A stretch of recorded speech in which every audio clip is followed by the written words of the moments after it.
नमस्कार नमस्कार मंडळी. आजच्या कार्यक्रमात मी विद्या तावडे तुमचं स्वागत करते. आज आहे मंगळवार, भारतीय सौर दिनांक 28 माघ शके 1947 अर्थात 17 फेब्रुवारी 2026. मंडळी, आपल्या कोकणातल्या नारळ सुपारी बागांमध्ये मसाला पिकांची लागवड चांगल्या प्रकारे झालेली दिसते आणि त्यापासून आता उत्पन्नही हाती येऊ लागलंय. काळी मिरी हे असं एक पीक आहे ज्याला काळं सोनं म्हणून ओळखलं जातं. आज आपण काळी मिरी काढणी आणि प्रक्रिया याविषयी डॉक्टर महेश शेडगे यांची मुलाखत ऐकूया.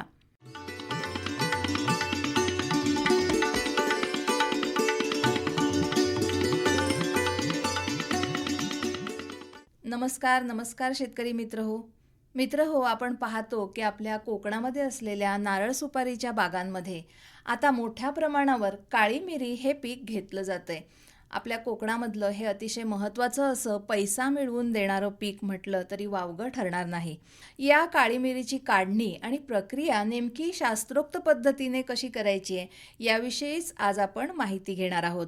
आणि ही माहिती देण्यासाठी आज आपल्या स्टुडिओमध्ये उद्यानविद्या महाविद्यालय मुळदे कुडाळ इथून प्राध्यापक डॉक्टर महेश शेडगे सर आलेले आहेत.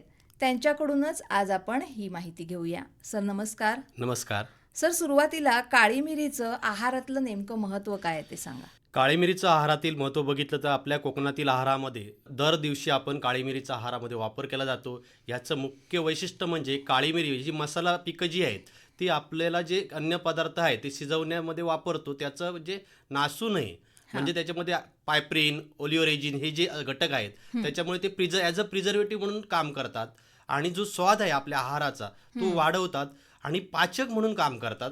त्यामुळे आपण जे जे अन्नद्रव्य खातो ते आपल्या आहारामध्ये आपल्या शरीरामध्ये चांगल्या प्रकारे शोषलं जातं.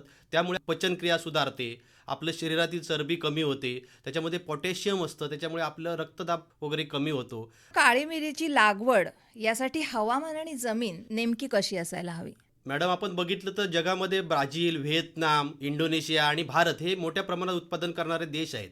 परंतु ह्याचं मूळ जे उगमस्थान आहे ते पश्चिम घाट हे आहे आणि आपण त्या पश्चिम घाटामध्ये कोकणात मोडतो. त्यामुळे इथलं जे हवामान उष्ण व दमट हवामान 3 ते 4 महिने पाऊस हे त्याला लागवडीला अनुकूल हवामान आहे. आणि वैशिष्ट्य म्हणजे सांगायचं तर ह्याचं जे परागीभवन जे होतं आणि जो फुलोरा येतो तो पावसाच्या पाण्यावरच परागीभवन होतं आणि उत्पादन वाढतं. त्यामुळे आपल्याला हे आपण त्याला काळं सोनं म्हणतो ते कोकणामध्ये मोठ्या प्रमाणात आपण नारळी सुपारीच्या बागामध्ये घेऊ शकतो. आणि इथली जी जमीन आहे ती पाण्याची निचरा होणारी जमीन लागते आणि ती आपली जमीन आहे डोंगर उताराची असल्यामुळे चांगल्या प्रकारे आपण आंतरपीक म्हणून घेऊ शकतो. आता या काळी मिरीच्या लागवडीसाठी आपल्याकडे कशा प्रकारे वाव आहे याविषयी जरा सांगा. काळी मिरीचं बघितलं तर आपल्याकडे आता नारळाची मोठ्या प्रमाणात लागवड होत आहे. बदलत्या हवामानामध्ये सुपारीची लागवड होत आहेत आणि कोकण म्हटलं तर नारळी सुपारीचे बागा हे आपलं वैशिष्ट्य आहे. आणि आता जो अनियमित पाऊस पडतोय म्हणजे जो लांबणारा पाऊस, मग आपण भात आपलं मुख्य असूनही ह्या वर्षी बघितलं तर आपण भाताची नाशाडी झाली, भात कापणी वेळेवर झाली त्यामुळे नुकसान शेतकऱ्यांना सहन करावं लागलं. परंतु हा उशिरा लांबणारा पाऊस या मसाला पिकांना आणि नारळ सुपारीच्या बागांना फायदेशीर ठरू लागलेला. बरोबर. आता काळी मिरीच्या विविध जातींविषयी जरा आपल्या शेतकरी मित्रांना माहिती द्या. आणि या आपल्या कोकणामध्ये लागवडीसाठी कोणत्या जाती विशेष करून योग्य आहेत त्या सांगा. आपण जसं बघितलं ती काळी मिरी केरळ, कर्नाटक, महाराष्ट्र तसंच आसाम ह्या भागामध्ये मोठ्या प्रमाणात लागवड होते. आणि बघितलं तर केरळमध्ये शुभकरा, श्रीकरा, पंचमी, पौर्णिमा तसेच करीमुंडा ह्या जाती लागवड केल्या जातात. आणि पन्नूर 1 ते 8 ह्या जाती वेगवेगळ्या भागामध्ये लागवड करतात. परंतु डॉक्टर बाळासाहेब सावंत कोकण कृषी विद्यापीठामध्ये ह्या आपल्या विद्यापीठामध्ये संशोधन केंद्रावर या सगळ्या जाती लागवड करून संशोधनाअंती असं निष्कर्ष काढला आहे की आणि शेतकऱ्यांचा प्रतिसाद मिळत आहे की पन्नूर 1 ही जात जी आहे ती आपल्याला नारळ सुपारीच्या बागेमध्ये चांगल्या प्रकारचं उत्पादन देतं. आणि जिथे आपण अतिदाट म्हणजे फणस, आंबा, साग अशी जी जंगली झाडं ऐन, किंजळ ह्या झाडावर लागवड करायची असेल तर पन्नूर 2 आणि पन्नूर 5 ह्या अतिसावलीच्या जागेवर पण आपण लागवड करू शकतो. आपण म्हणालात की आपण आपल्या नारळ सुपारीच्या बागांमध्ये याची लागवड करू शकतो, पण लागवड केल्यानंतर विशेष करून याच्यासाठी काही मेहनत घ्यावी लागते का? लागवड म्हणजे आपण जे मुख्य पीक नारळ आहे तर आपण ती खतं व्यवस्थापन, बऱ्याच शेतकऱ्यांची समस्या असते की आपण काळी मिरी नारळाच्या झाडावर लावली, सुपाराच्या झाडावर लागवड केली तर उत्पादन मुख्य पिकाचं कमी होतं काय? तर नक्कीच नाही. कारण पण एक शेतकऱ्याने विशेष काळजी घेतली पाहिजे की लागवड जी आपण करतो ती 2 फूट मुख्य खोडापासून लांब केली पाहिजे हा. आणि अतिरिक्त खताची मात्रा त्या काळी मिरीला आपल्याला द्यायला पाहिजे, जेणेकरून मुख्य पिकावर तोटा होणार नाही. आणि जी विद्यापीठांनी लाखीबाग जी संकल्पना राबवली आहेत त्याच्यामध्ये उत्पादन वाढीचेच निष्कर्ष आढळून आलेले आहेत. बरोबर. आता काळी मिरीला फळधारणा साधारण कधी होते आणि याचा काढणीचा कालावधी कोणता असतो? बघितलं तर आपल्याकडे पाऊस जो सुरू होतो तो जूनला सुरू होतो आणि हो. त्याच वेळी ज्यावेळी जसं निसर्गाची जी चाहूल आपल्या वेगवेगळ्या झाडांना लागते तशीच या काळी मिरीला फुलोरा येण्याची, पावसाचं आगमन व्हायला सुरू झालं की लोंगर यायला सुरू होतात. हा. कारण त्याचं जे परागीभवन आहे ते पाऊस चांगला पडला तरच काळी मिरीचं उत्पादन चांगलं येणार आणि ते दाणे जे असतात ते चांगले भरतात. म्हणून जूनमध्ये याला आपल्याकडे फुलोरा येतो आणि हा फुलोरा आल्यानंतर जी परिपक्वता आहे ती व्हायला साधारण डिसेंबर जानेवारी महिना उजाडतो आणि ह्या डिसेंबर जानेवारीमध्ये आपण ती काढणी केली पाहिजे. बरोबर. आता साधारण डिसेंबर जानेवारीमध्ये याची काढणी तुम्ही करायची असं म्हणताय, तर ह्या काढणीची नेमकी पद्धत कशी आहे? हा प्रश्न अति महत्त्वाचा आहे कारण बऱ्याचशा शेतकऱ्यांना नवीन जे लागवड करायला इच्छुक असतात आणि ह्याचा जो भाव आहे तो चांगला बाजारात मिळतो त्यामुळे त्यांना ती काढणी कधी करावी ही माहीत नसते. त्यामुळे जर चुकीच्या वेळी काढणी झाली तर आपण जे काळी मिरी मोठ्या प्रमाणात उत्पादन घेऊ शकत नाही. तरी शेतकरी मित्रांनी ही काळजी घेतली पाहिजे की ज्यावेळी आपण काढणी करायची त्यावेळी जे आपले काळी मिरीचे जे लोंगर असतात त्याच्यातील 1 ते 2च दाणे फक्त लालसर तपकिरी रंगाचे व्हायला पाहिजेत आणि ते 1-2 दाणे झाल्यानंतर आपण ते पूर्ण काळी मिरीचे घोस काढले पाहिजेत. नाहीतर आपण जर काळी मिरी जास्त पिकायला ठेवली, सगळे जर घोसमध्ये लालसर झाला तर बऱ्याच वेळा आपण जंगली पोपट बाकी इतर पक्ष्यापासून त्याची हानी होऊ शकते आणि आपलं जे काळी मिरीच्या उत्पादनावर परिणाम होऊ शकतो. हा. आता काढणीनंतरची प्रक्रिया नेमकी कशी आहे? काढणीनंतरची जी प्रक्रिया आहे ती वेगवेगळ्या, म्हणजे जसं आपण बघतो काळी मिरी बाजारात मोठ्या प्रमाणात वापरली जाते, तशी काही देशामध्ये अमेरिकेसारख्या देशामध्ये पांढरी मिरीचा वापर केला जातो. तसे काही आता जे मोठमोठे हॉटेल्स आहेत त्यांना ब्लांच मिरी किंवा ड्राईड मिरी, ग्रीन मिरी याचा वापर केला जातो किंवा फ्रीज ड्राईड मिरी याचा वापर केला जातो. तर आपण एक एक प्रकारचा म्हणजे काळी मिरीची प्रक्रिया काय आहे हिची आपण माहिती जाणून घेऊया. नक्कीच. आता तुम्ही म्हणालात की काळी मिरी, सगळ्यात मुख्य म्हणजे आपल्याकडे जी काळी मिरी आपण तयार करतो त्याविषयी सांगा. मी मगाशी सांगितल्याप्रमाणे जे आपण काढणी करताना ज्या लोंगरमध्ये 2 मणी किंवा जे दाणे असतात ते तपकिरी रंगाचे, 1-2 दाणे तपकिरी रंगाचे झाल्यानंतर, लालसर तपकिरी रंगाचे झाल्यानंतर आपण त्याची काढणी केली पाहिजे. काढणी केल्यानंतर आपण जी सगळी जी काळी मिरी आहे ती आपण साठवणुकीच्या रूममध्ये आणली पाहिजे. त्याच्यानंतर जे आहेत ते दाणे जे वेगळे करायला त्याला जास्त वेळ लागतो. त्याच्यासाठी आपण ते दाणे जे आहेत ते आपण गोंदपाट वगैरे किंवा पिशवीमध्ये भरायला पाहिजे आणि पायाच्या मळून आपण ते दाणे सेपरेट करू शकतो किंवा हाताने सेपरेट करू शकतो. ह्याच्यानंतर आपण जास्त वेळ साठवून ठेवायचं नसतं.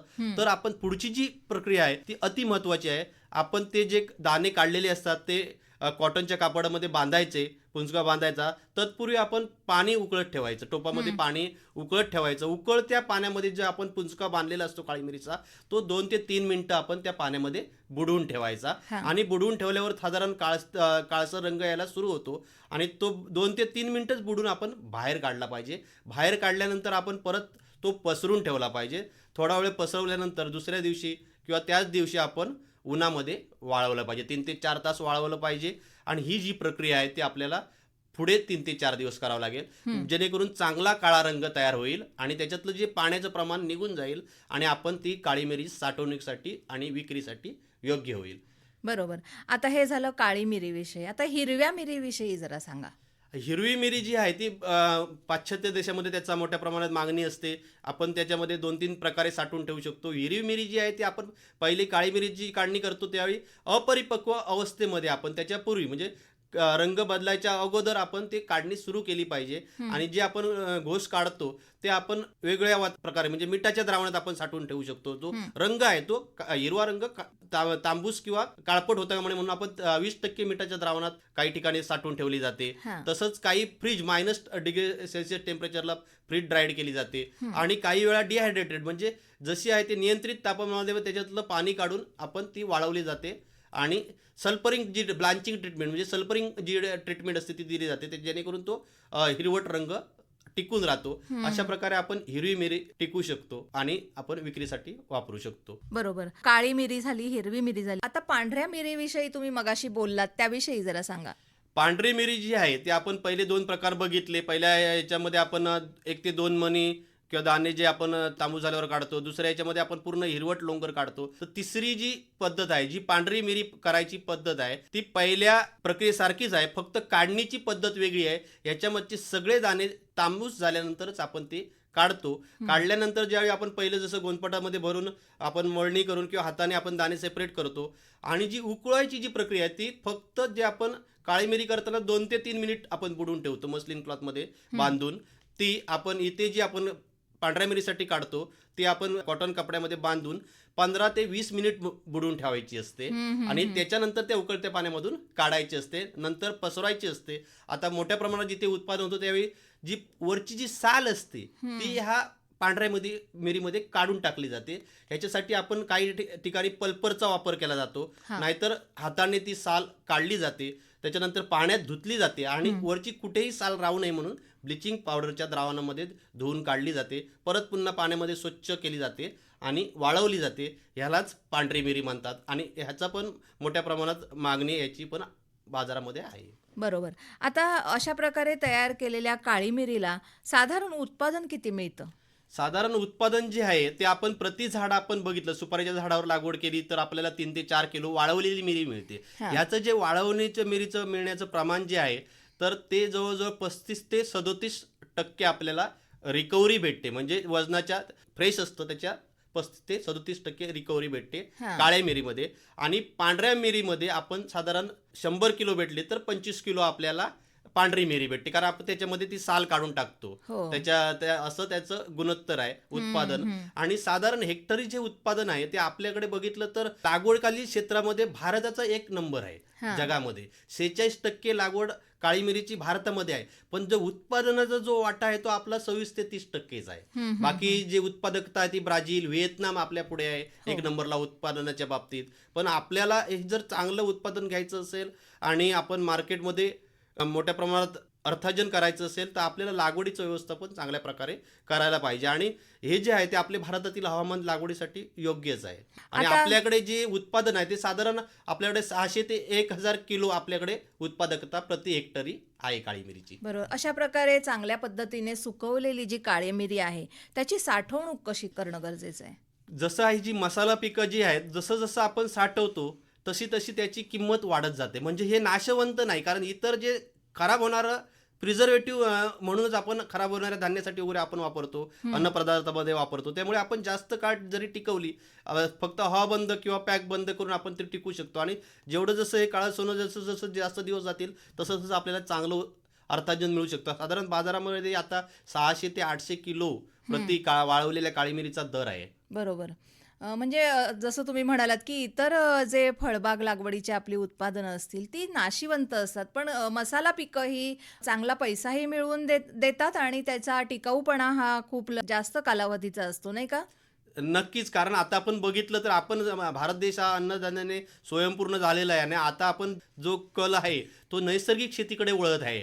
आणि बऱ्याच देशामध्ये आता ही जी काळी मिरी उत्पादन आहे ते नैसर्गिक खतं वापरून केलं जातं. आणि जर आपण हे दररोजच्या वापरामध्ये असेल तर आपण हे नैसर्गिक शेतीकडे वळून चांगल्या प्रकारे उत्पादन घेऊ शकतो. म्हणजे जसं शेणखताचा वापर, वर्मी कंपोस्टचा वापर, जे आपल्याकडे वेगवेगळे सेंद्रिय द्रव्य आहेत, बीजामृत, जीवामृत, याचा वापर करून पण आपण चांगल्या प्रकारे याचं उत्पादन घेऊ शकतो. कारण ह्याला कसं फुलोरा आणण्यासाठी काही ताण द्यावा लागत नाही. बरोबर. आताच तुम्ही म्हणालात की याचं चांगल्या प्रकारे उत्पन्न होतं, पण या काळी मिरीमध्ये सुद्धा काही भेसळ असू शकते का? जसं आपण बघितलं तर हळद पावडरमध्ये भेसळ असते, मिरची पावडरमध्ये भेसळ असते.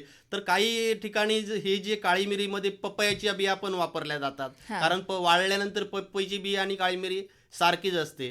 तर आपण खरेदी करताना ह्याची पण काळजी घेतली पाहिजे की आपण जी काळी मिरी घेतो ती नक्की काळी मिरी आहेच काय.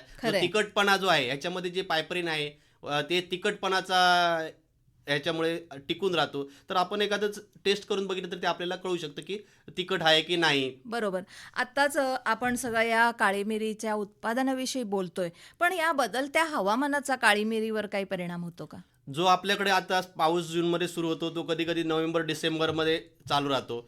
तर ह्याला काळी मिरीला जसं आपल्या नारळ सुपारीला पाण्याची गरज असते तसं ह्या पिकाला पण पाण्याची आवश्यकता असते आणि पाऊस जरी लांबला तरी ह्याच्या उत्पादनावर काही परिणाम होत नाही, कारण उलट आपल्याला पाणी जे द्यावं लागणार होतं ते नैसर्गिकरित्या त्याला मिळतं आणि ह्याची उत्पादकता वाढते आणि जानेवारीनंतर त्याची काढणी सुरू होते, त्यामुळे त्यावेळी आपल्याकडे पाऊस नसतो, त्यामुळे हो. ह्याचा फारसा परिणाम होणार नाही. आणि हे अशा बदलत्या वातावरणात साधारण जे तापमान आहे ते सध्या हे जे 10 डिग्रीच्या खाली ह्याला चालत नाही आणि 40° तापमानाच्या वर ह्याला चालत नाही, त्यामुळे बदलत्या वातावरणात हे तग धरून ठेवणारं पीक आहे. त्यामुळे शेतकऱ्यांनी आणि आता कोकणामध्ये ह्याची लागवड मोठ्या प्रमाणामध्ये वाढत आहे. बरोबर. सर, आज आपण इथे आलात आणि काळी मिरीची काढणी आणि प्रक्रिया ही नेमकी कशा प्रकारे होते याविषयीची सविस्तर माहिती आपल्या सर्व शेतकरी मित्रांना दिलीत.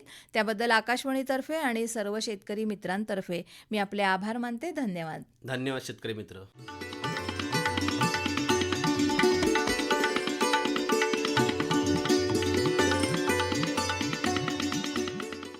काळी मिरी काढणी आणि प्रक्रिया याविषयी डॉक्टर महेश शेडगे यांची विद्या तावडे यांनी घेतलेली मुलाखत आत्ताच आपण ऐकलीत.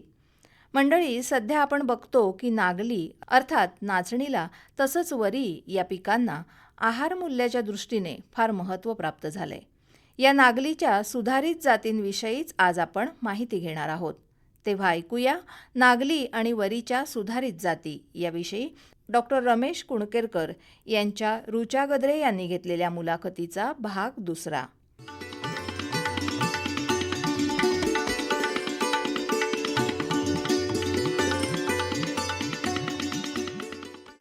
मंडळी, नागली आणि वरीच्या सुधारित जातींविषयी आपण माहिती करून घेत आहोत. मागच्या भागामध्ये आपण नागलीविषयी जाणून घेतलं.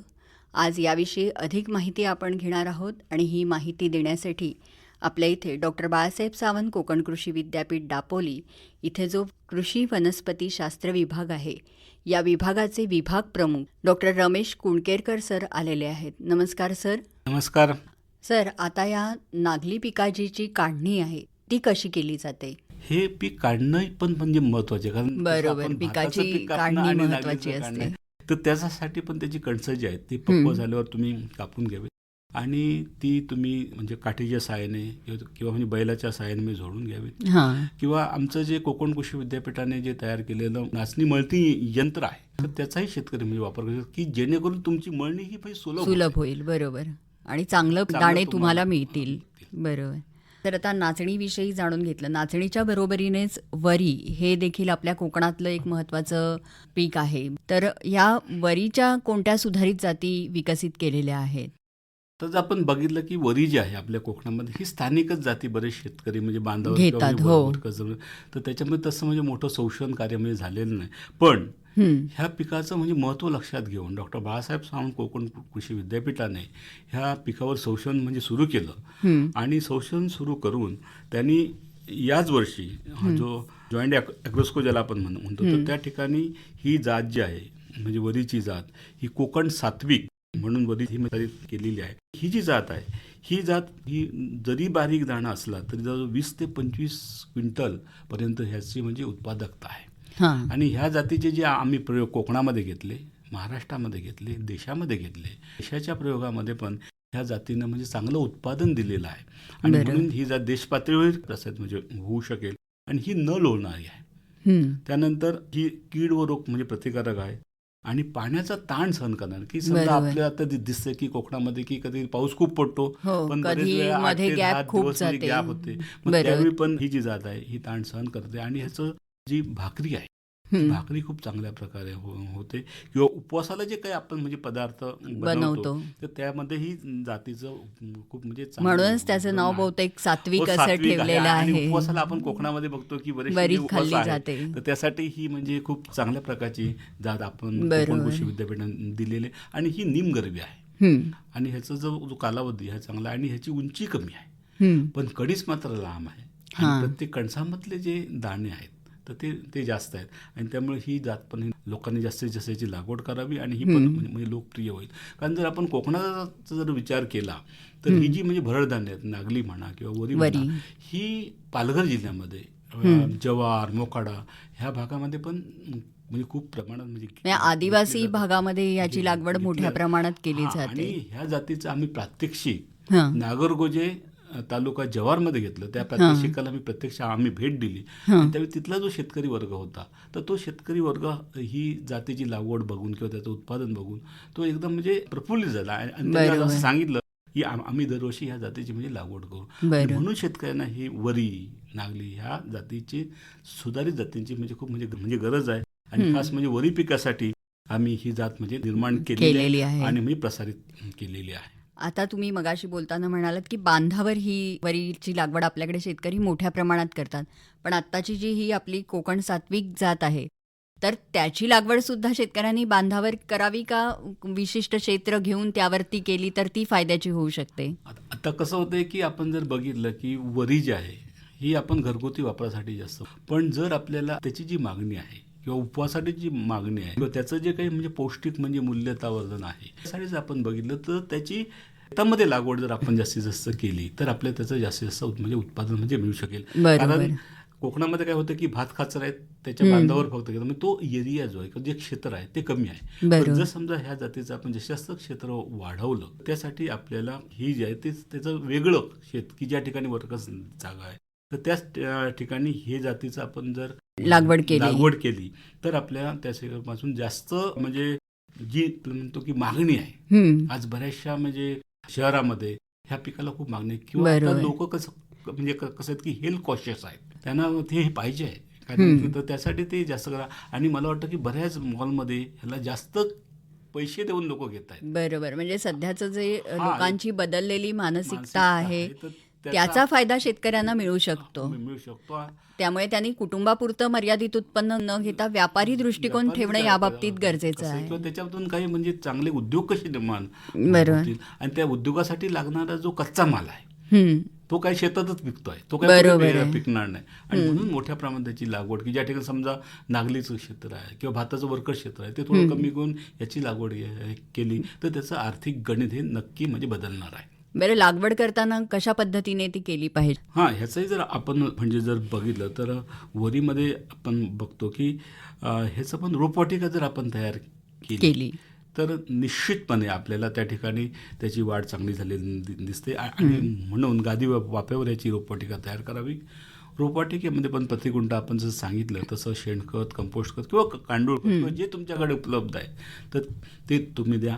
त्यानंतर आपण ज्यावेळी वाफ्यावर पेरणी करणं, कारण ह्याचं हेक्टरी बियाणं हे 4 ते 5 किलो लागतं, मग त्यामुळे ते बारीक असतं. त्यामुळे त्याची पेरणी करताना एक 10 सेंटीमीटर ओळीमधलं अंतर ठेवून तुम्ही त्याची पेरणी पातळ करा जेणेकरून तुमची रोपं म्हणजे चांगली होतील. आणि लावणी जी आपण ज्यावेळी करतो तर त्या ठिकाणी ज्या ठिकाणी शक्य आहे, कारण बरेचशा आपण बघतो की डोंगर उत्तरावर ही लागवड केली, तर ज्या ठिकाणी शक्य आहे तर त्या ठिकाणी तुम्ही उभी आडवी म्हणजे नांगरट चांगली करा, भुसभुशीत करा. आणि भुसभुशीत केल्यानंतर जसं म्हटलं की जर आपण बघतो की बरेच वेळा शेतकरी नाचणी किंवा वरी ही अशी ठोमा पद्धती किंवा अशी ती लावत जातात, पेरतात, फेकतात.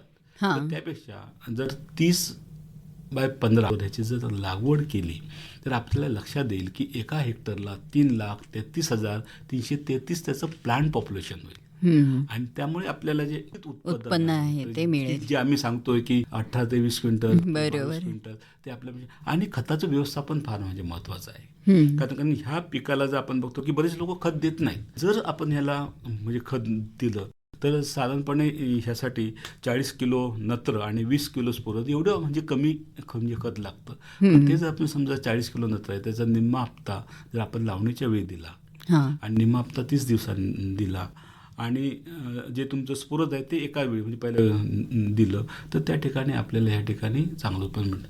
आणि ह्या पिकाची जी खासियत आहे त्याच्यामध्ये काय आहे की त्याच्यावर कीड रोग आपल्याला म्हणजे जास्त दिसत नाही. बरोबर, त्यामुळे शेतकरी वर्गांना त्याचं नुकसान फार होऊ शकत नाही पिकाचं. आणि ही पिकं ही आपल्या या वातावरणातली आहेत, ह्या कोकणातली आहेत आणि ही पिकं त्यामुळे त्याला चांगलं. आणि जरी शेतकरी समजा बरेच वेळा जर खत जरी नाही दिलं तरी पण मात्र ते पीक जे आहे हे ताण सहन करणार असल्यामुळे किंवा जमिनीतून जे अन्न आहे हे शोषण करून घेण्याची त्याची जी शक्ती आहे ही जास्त असल्यामुळे आपल्याला उत्पादन मिळतं. पण त्याला आपण ह्या तंत्रज्ञानाची म्हणजे जोड दिली तर मात्र आपल्याला हे जास्तीत जास्त उत्पादन ह्याचं म्हणजे मिळू शकतं. जर आजकाल आपण बघतो की हे जे नाचणी आहे किंवा वरी आहे यापासून वेगवेगळे मूल्यवर्धित पदार्थ सुद्धा बाजारामध्ये दिसतात, तर या मूल्यवर्धनाविषयी तुम्ही काय सांगाल? जसं आपण बघतो की भाताचे पण पापड होतात, तर आता नाचणीचे पापडही बाजारात खूप हो. मोठ्या प्रमाणात आणि त्याला खूप म्हणजे मागणी आहे. त्यानंतर बिस्किट आमच्या बिस्किट डॉक्टर आहेत, बाबासाहेब कोकण कृषी विद्यापीठाने नागलीची बिस्किट जी पौष्टिक आहेत, हो. तर तीही बिस्किटं ह्या ठिकाणी खूप मोठ्या प्रमाणामध्ये केली जातात. त्याचे लाडू होतात, त्याचे शेवया चांगले होतात आणि आपण कोकणातबद्दल बोलतोय म्हणजे आपण घावणे करतात लोक. बरोबर. त्या घावणेही ह्या पिकाचे खूप चांगले होतात. चकली चांगले होत आहेत, शेव चांगलं होत आहेत किंवा एकूणच म्हणजे आंबील म्हणा किंवा पौष्टिक अन्नधान्य हे किंवा न्यूट्रिशियन व्हॅल्यू त्यामध्ये खूप value आहे. खूप आहे. आणि म्हणून त्यासाठी जे काही म्हणजे लघुउद्योग आहेत हां. की जसं आपण बघतो की कोकणामध्ये आंबापोळी आहे, आमरस आहे, मग त्यासारखे ह्याचे जर समजा आपण बिस्किटं किंवा ह्याचे लाडू शेवया ह्यासारखे जर आपण जास्तीत जास्त चांगले पदार्थ केले आणि यासाठी म्हणजे महिला बचत गट म्हणजे पुढे आलं तर त्यासाठी आम्ही प्रशिक्षणही दापोलीत म्हणजे आयोजित करणार आहोत. करतात. तर त्याही त्याचा लाभ घ्या किंवा जे आता मी तरुण आहेत तर तरुणांनी ह्याच्याकडे एक लघुउद्योग किंवा एक म्हणजे मोठा उद्योग म्हणून जर बघितलं, कारण आंतरराष्ट्रीय मार्केटमध्ये पण ह्याची व्हॅल्यू फार म्हणजे वाढलेली आहे. बरोबर आहे. आणि म्हणून स्थानिक बाजारपेठा त्यानंतर आंतरराष्ट्रीय बाजारपेठा आपण काबीज करण्यासाठी हे एक उत्तम संधी आहे. बरोबर. आणि आज भारत देशाकडे बाकीचे देश बघताना हे एक चांगलं म्हणजे पौष्टिक धान्य पिकवणारे किंवा भरड धान्य पिकवणारे म्हणून देश म्हणून बघतोय. बरोबर आहे. कारण ही जी पिकं आहेत ही आपली पिकं आहेत, हे कोकणातली पिकं आहेत, ही मूळ पिकं आहेत आणि म्हणून त्याच्यावर जास्तीत जास्त आपण म्हणजे भर देणं फार गरजेचं आहे. म्हणजे नुसतं पिकवून नाही तर यामधून एक शेतीपूरक व्यवसाय सुद्धा शेतकरी करू शकतात मूल्यवर्धनाचा. तर आता विद्यापीठाकडून या अनुषंगाने काही उपक्रम राबवले जात आहेत का?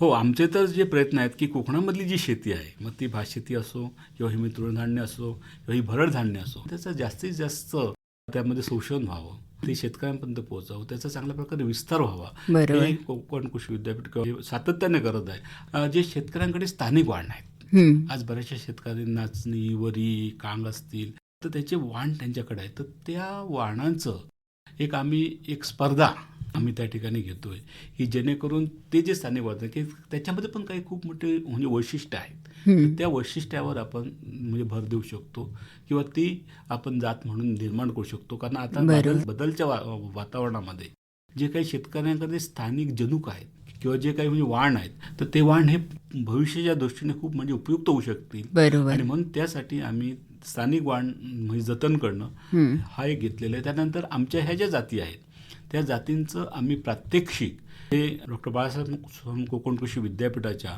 प्रक्षेत्रावर आम्ही त्याची लागवड करणार आहोत आणि शेतकऱ्यांना जास्तीत जास्त ते दाखवण्याचा प्रयत्न करणार आहोत. तसंच ही लागवड पद्धत जी आहे ही कशी करते त्यासाठी आम्ही एक म्हणजे प्रशिक्षण देतो शेतकऱ्यांना. बरोबर. त्यानंतर जे मूल्यवर्धित पदार्थ आहेत हे कसे तयार करावे, एक आमचं जे अभियांत्रिकी विभाग आहेत तेही त्याच्यावर म्हणजे प्रशिक्षण देणार आहेत. तर ह्या प्रकारे असे आणि विद्यार्थी त्यानंतर कृषी विभागाचे विस्तारक आणि शास्त्रज्ञ किंवा शेतकरी यांचा एक एकत्रपणे आम्ही हे आंतरराष्ट्रीय जे वर्ष आहे तर ते साजरे करण्यासाठी ह्या प्रकारचे उपक्रम म्हणजे राबवतोय. आणि विद्यापीठाचं जे काम आहे शेतकऱ्यांपर्यंत जावं आणि त्याच्यातून कोकणामध्ये उद्योजकता निर्माण व्हावी आणि ह्या भरड धान्याचं महत्त्व हे शेवटच्या घटकापर्यंत पोहोचावं ह्यासाठी विद्यापीठ प्रयत्नशील आहे. बरोबर. तर शेतकरी बांधवांनो, आता सरांनी नागली आणि वरीच्या सुधारित जातींविषयी आपल्याला सांगितलं, त्यांची लागवड कशी करायची सांगितली, त्याचबरोबरीने त्याच्यातून एखादा लघुउद्योग कसा निर्माण होऊ शकतो याविषयी अतिशय सविस्तर अशी माहिती सरांनी दिलेली आहे. तर याचा फायदा तुम्ही नक्कीच घ्या आणि याविषयीचं जर तुम्हाला काही प्रशिक्षण हवं असेल तर आपलं जे दापोलीचं डॉक्टर बाळासाहेब सावंत कोकण कृषी विद्यापीठ आहे तिथे जाऊन तुम्ही याविषयीची माहिती घेऊ शकता. सर, आज तुम्ही इथे आलात आणि आमच्या शेतकरी बांधवांना खरोखरच खूप चांगली आणि उपयुक्त अशी माहिती दिलीत. त्याबद्दल आमच्या आकाशवाणी परिवारातर्फे आणि शेतकरी बांधवांतर्फे मी आपले आभार मानते. नमस्कार. नमस्कार.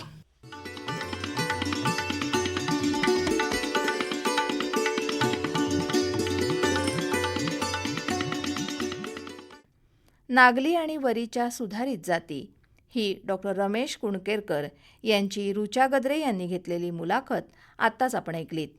हा होता या मुलाखतीचा भाग 2. बरं तर मंडळी, या मुलाखतीबरोबरच आजचा आपला आमचं घर आमचं शेत हा कार्यक्रम संपला. नमस्कार.